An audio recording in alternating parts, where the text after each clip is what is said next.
At ayan po mga ka-crypto, ang ating pinakaunang balita dito kay XRP. Ang sabi rito, a wake-up threat for XRP doubters. Yan. Alam mo ba yung kaibigan mong paulit-ulit na nagsasabing scam yung XRP? Walang gumagamit niyan. Well, baka kailangan na natin siyang painumin ng kape para magising o kaya naman ay painumin ng tubig galing sa Pacific Ocean para mahimasmasan. Yan, kasi habang busy po ang marami sa pag-aaway sa X, tahimik na kinakain ng XRP ang sistema ng mga bangko sa buong mundo. Hindi na ito test drive lamang. Formal na itong ginagamit sa production scale. Ayan, simulan po natin sa Latin America. Yan, ang Bitso na siyang pinakamalaking digital platform doon, ginagamit na ang Ripple payments gamit ang XRP at ang RLUSD. Instant settlement, day 1. Wala na pong wait for 3 to 5 business days. Sa Australia naman, itong flash payments at saka high money transfer, hindi lang basta nakikiuso. Dahil kay Ripple, dumoble ang kanilang growth year on year. Isipin mo, parang dati naglalakad ka lang sa baha, ngayon naka-jet ski ka na. Ganon kabilis ang kanilang transition. Pero dito kayo lalong magugulat.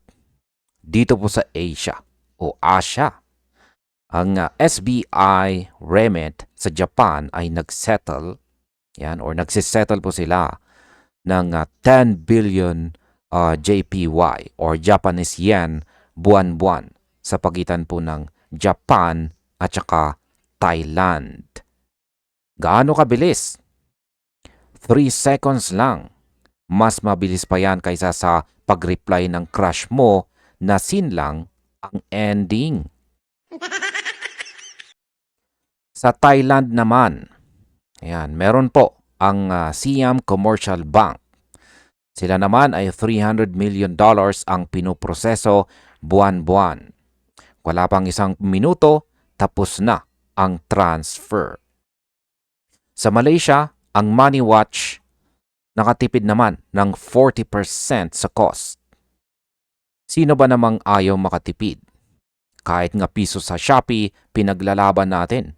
40% pa kaya? Ayan, simula noong taong 2012, ang XRPL ay nagproseso na ng mahigit 3.8 billion transactions at nag-move ng tumataginting na $15 trillion. Uulitin ko ha, $15 trillion. Hindi yan drawing o play money sa Monopoly. Ang transaction cost, fraction of a cent lang, kaya pasabog po natin yan. Sa sobrang mura, mas mahal pa siguro ang kuryenteng nagamit mo habang pinapanood mo ang video na ito kaysa sa fee ni XRP. May approval na rin sila mula sa OCC para sa National Trust Bank. Ibig sabihin pati gobyerno at regulatory bodies unti-unti nang nagbubukas ng pinto. Ngayon, ang aking masasabi po tungkol dito ay hype lang yan. Baka kailangan po natin na kailangan na rin nating i-update ang ating Internet Explorer. Sa XRP ay hindi na po speculative concept. Ito ay isang production-ready platform na nagpapatakbo ng bilyong-bilyong dolyar sa Europe, Asia, at saka Australia. Kaya ang tanong na lang ngayon ay manunod ka na lang ba sa gilid habang ang mga bangko ay gumagamit na ng teknolohiya ng kinabukasan? Real adoption is not coming. It's already here. Kaya pasabog po natin yan.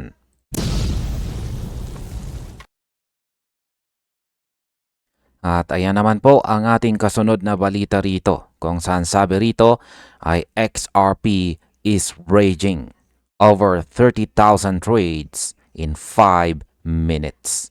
What's happening? Ayan, akala mo ba traffic lang sa EDSA ang mabilis uminit ang ulo?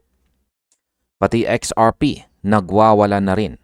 Isipin mo, mahigit 30,000 trades or 30,000 na trades ang pumasok sa loob lamang ng 5 minuto. Sa bilis na yan, hindi mo pa tapos hugasan ang isang plato, may 6 na milyong dolyar na agad na gumalaw. Ano nga bang meron? At bakit parang hinahabol ng utang ang volume ni XRP ngayon? Yan, pag-usapan po natin ang data kung saan ay yan po ang resibo. Ayon po sa crypto commentator dito na si Minos Wells, nakitaan si XRP ng hindi biro-birong aktibidad. Sa bawat 5 minutong window, lampas 6 na milyong dolyar ang volume. Para sa mga hindi po sanay sa numero, ang 6 na milyong dolyar ay sapat na para makabili ng maraming sibuyas kahit noong mahal pa ito. Ang intensity na ito ay sinyalis na bumabalik na po ang liquidity. Parang yung ex mong nagparamdam bigla, may motibo ito. Ngayon ay sino ang mga salarin?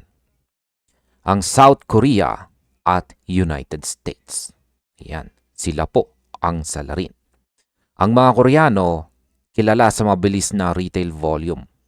Parang K-drama, mabilis po ang plot twist sa kanilang mga exchange. Samantala sa US naman, hindi rin nagpapahuli ang mga institution. Gamit ang mga ETF at saka liquidity pools, seryoso ang mga big boys sa pag-deploy ng capital. Kapag itong dalawang bansa na ang nag-collab, asahan mong mayayanig ang chart. Sa aspetong technical naman, hindi lang basta hype ang nangyayari. Nag-stabilize po ang presyo sa paligid ng $1.45 matapos nitong tumalbog mula sa $1.30. Nanatili itong buhay sa itaas ng critical moving averages. Sa madaling salita, matigas pa sa paninindigan ng lola mo ang support level nito. Ang ganitong bugso ng volume ay madalas na hudyat ng price discovery. Ibig sabihin, naghahanap po ang market ng bagong direksyon at mukhang paitaas ang tingin nito. Ngayon, ang masasabi ko po rito ay ang 30,000 trades na yan ay hindi lamang po basta numero. Mensahe po yan na si XRP ay nasa gitna ng isang mahalagang yugto. Retail man o institutional investor, lahat ay nakatitig ngayon. Tandaan po natin sa crypto, ang huli ay laging luhaan. Pero ang maingat ay laging may laman ang bulsa. XRP is raging at ang tanong, nakasakay ka ba o nanunood lang?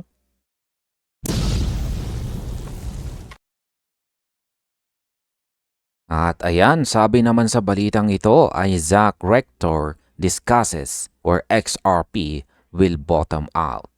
Ayan, pinag-usapan po or nagbigay ng paliwanag itong si Zach Rector kung kailan daw po magbo-bottom out or makakabangon itong si XRP. Yan sa halagang 25 centimos na lang. Teka, bago kayo magpanic o magpanic sell, yan, bago po kayo mag-panic buy o mag-panic sell, pag-usapan natin kung bakit pati ang mga kilalang crypto analyst ay nagkakagulo na ngayon. May nagbabanta po kasing $1 warning at kung hindi ka handa, baka maiwan ka sa ere. O mas malala, maiwan kang hawak ang supot habang ang iba ay nag-a-accumulate na. Yan, pag-usapan po natin ang strategy ni Zach Rector dito. Ayan po siya. Ayan. Siya po ay kilalang boses sa XRP community. At siya ay naglabas ng isang babala dito. Pero ang plot twist, hindi po siya nagbebenta. Sa katunayan, naglagay na siya ng order sa Caleb and Brown or Caleb and Brown. Sabi niya, paghahanda ito sa $1 XRP level. Sa madaling salita, habang ang iba ay nanginginig ang tuhod sa takot, itong si Zach ay nakabukas na ang kanyang wallet. Ang tanong, strategic move ba ito o kumpiyansa lamang? Kasi sa totoo lang, ang prediction ngayon ay naglalaro sa 0.25 hanggang 0.50. Mas mababa pa sa presyo ng paborito mong kape. Ngayon ay pag-usapan naman po natin ang tungkol sa geopolitical factor. Bakit nga ba may ganitong takot? Hindi lang ito dahil sa chart. May mga bulong-bulungan tulad ng sabi ni Galaxy Crypto na ang tensyon sa pagitan ng Iran at US ay pwedeng maging mitsa ng Red April.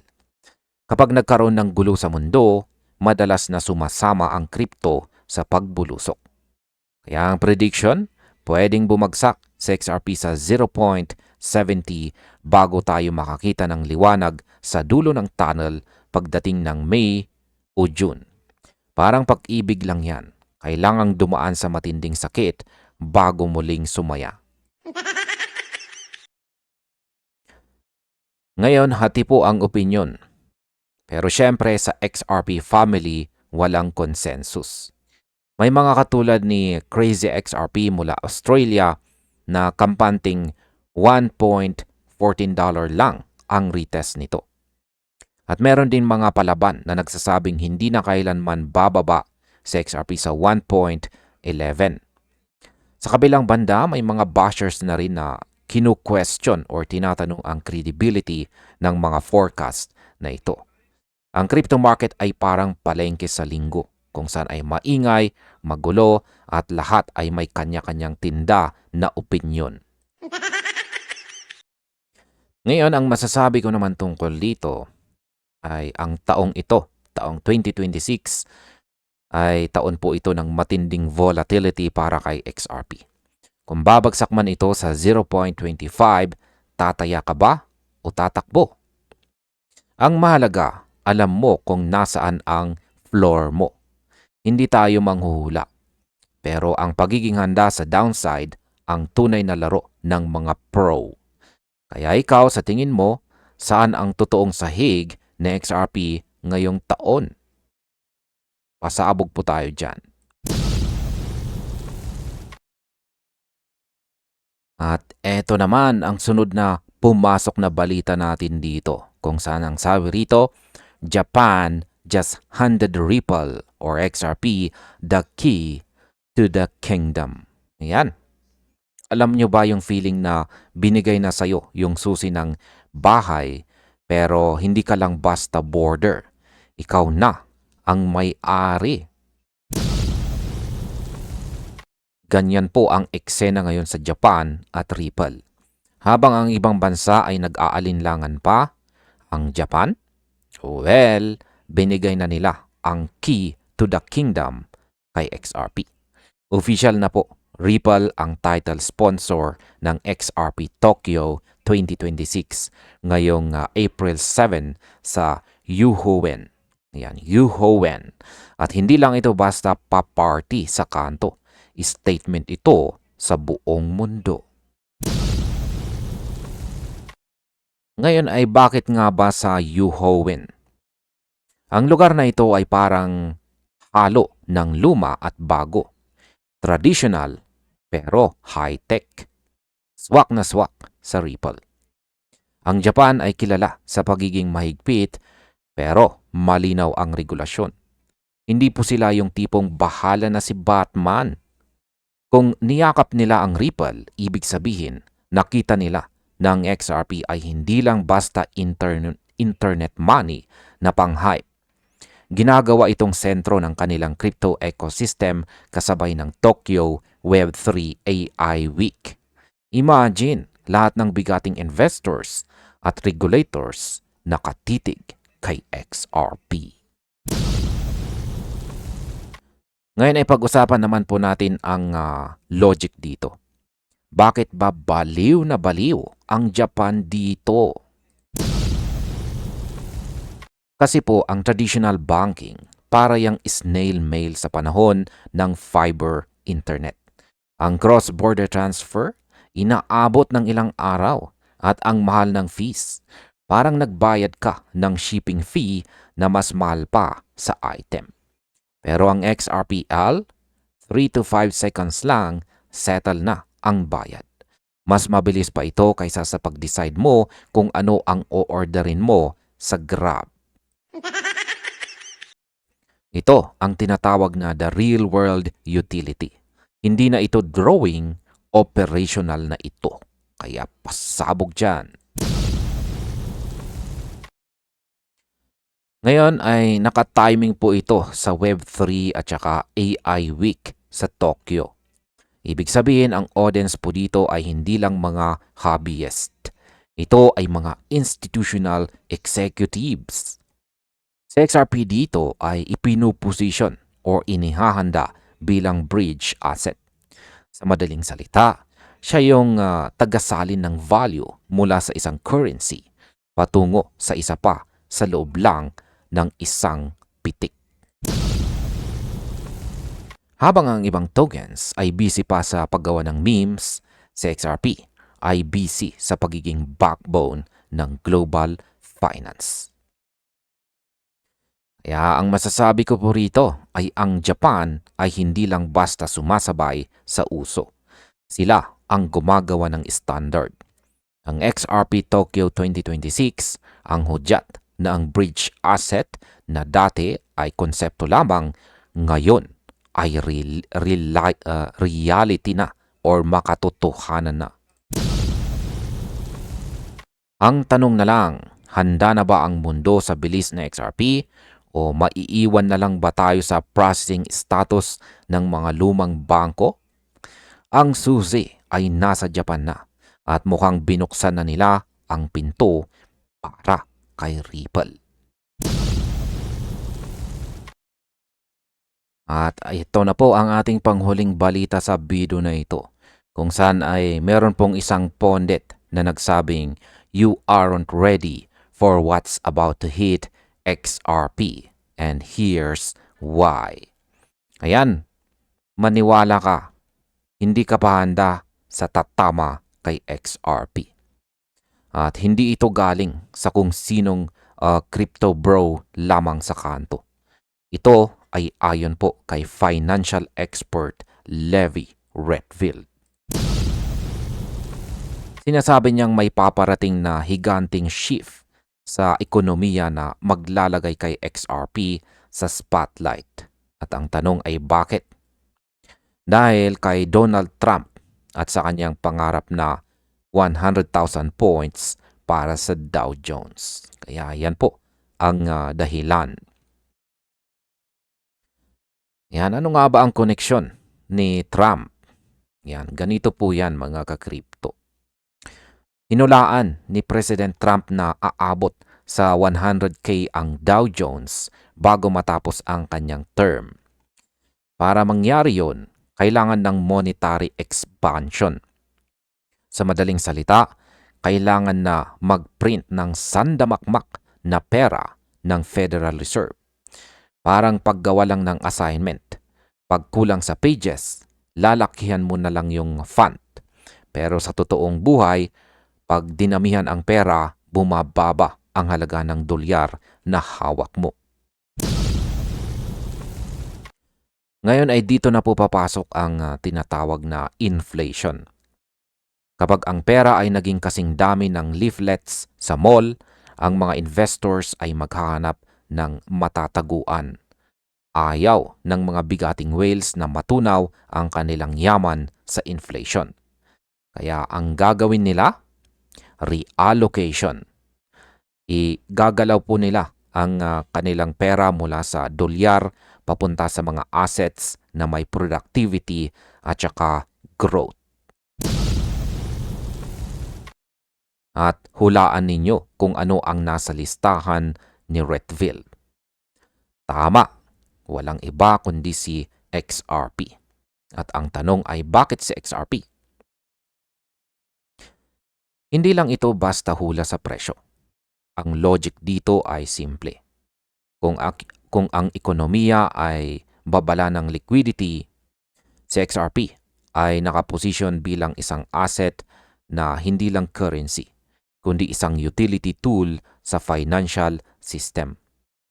Sabi nga ng isang netizen, massive na senaryo ito. Kung tutuparin ni Trump ang kanyang mga crypto promises, ang bull market na inaabangan natin ay baka magmukhang warm up lang sa totoong laro.